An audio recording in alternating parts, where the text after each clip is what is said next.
All right. Sunday, big game for us. Missouri has been playing extremely well since their win versus Mississippi State. They have been on a tear, competing incredibly hard since then, and will is going to be a great test for us on Sunday. But Sunday is also a day of celebration. We have five seniors headlining Madison Scott, our fifth year senior that's been here, and that's just not normal in today's time. So if you're coming out, we would love for you to be here probably 30 minutes before so that you can celebrate the seniors and cheer us into getting hopefully another victory. Big week ahead. Last three games, all competitive. Right now, we are putting ourselves in a position to compete in the get seeding for the SEC tournament and also for the NCAA tournament.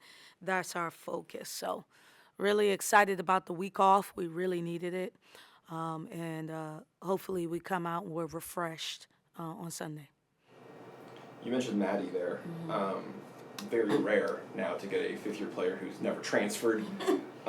Just what does that say about her and her commitment? She's Yeah. kind of a throwback in my Yeah. word. Yeah, I mean, like you said, it's just not normal. My gratitude for Madison cannot be put into words. It's almost going to be. I've been thinking about it a lot. What is life going to be like without her? First 2 years, it was very miserable here as we were building, and then she committed to us, and that was the first sign of hope here for me, honestly. And she's just been through it ever since. But at the same point, I don't want it to stop. So I want us to continue to play well and create as many more memories that I can with her.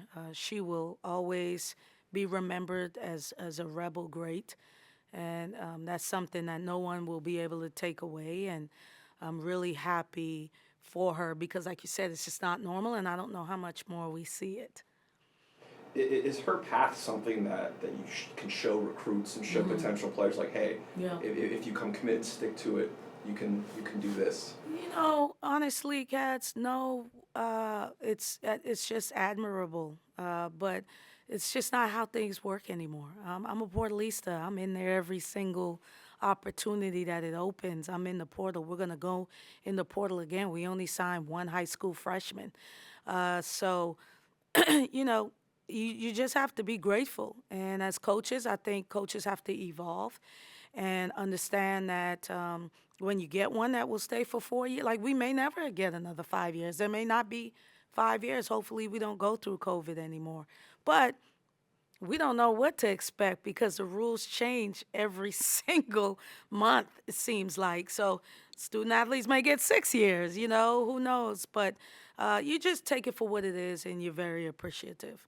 You mentioned the much needed break, three games last week. What's this week been like for you guys in terms of regrouping? Just tons of rest. More than anything, we had a really good practice on Wednesday. As a team together, we watched the Missouri versus Kentucky last night at my house. So that was just like really relaxed, no practice, great discussion. And then today we'll practice today and tomorrow, and we'll prepare for our final stretch. But we just really needed the break. The Kentucky game was very emotional for us. Then we had to go on the road, and then Tennessee's style of play on the back end is one where you prefer not to have to play 3 games in a row. We started off flat. I do feel like their style of play allows you to still be in the game, and we were able to get back in it, but just couldn't figure out a way to get ahead in that one. And those are road games, but we're able to like really lock in on these last 3 games with Missouri, understanding that we have 2 more home games. And we hadn't really protected home court. I think we're 500 in home court here. So this is another opportunity on Sunday for us to protect home court, and hopefully we'll do that. KK's averaging like 15 her last 3 games. She's really stepped up Mm-hmm. recently. Just what is her presence, not just points wise, but Yeah. just as a leader meant to this Yeah. group? Well, I mentioned before with KK, I had conversations with her, and I've always told her, like, look, KK, your injury last year taught us that we can do it, without you. But with you, I think we can even go further. And has really bought into that lately and understood that whether she starts or comes off the bench, whether she plays 15 minutes or however many minutes, that she can impact us as long as she defends at a high level and takes good shots on the offensive end. In the Tennessee game, played her way too much, but it was more of like we just felt like we had to because she was just fearless. But if we could keep her in a comfortable minutes range, she's going to be incredibly impactful for us. What's your favorite Maddie Scott memory? Yeah. Yeah, shoot. There's so many. I've spent 5 years with her. I think probably after we shared with her the vision we had, and she was very emotional at that time.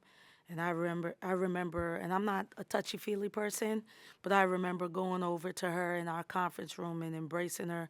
And she still had one more visit. I think she was going to go to Maryland in her last visit. But right then and there, I knew that she would give us a chance. And funny story, after her Maryland visit, the Maryland coach called me and said, Brenda Freeze, and she said, yo, I hope Maddie chooses you. I hope Maddie chooses you. I think she would be great. She would be stretched by leaving home, and I know you would take good care of her, and you all would be perfect for each other. So, and it worked out. Anything else? Okay, thank you. Thank you. Way to hold it down, Cats. Way to hold it down, baby. That's why they paid me the big. That's why they pay you the big bucks, man. That's why you're a professor. Yes. Yeah. I have a students don't understand that not every professor is a doctor. So they're like, Dr. Katz. I'm like, my girlfriend's an actual doctor, so like I can't pull that anymore. So I'm like, no. Just call me Michael. Doctor.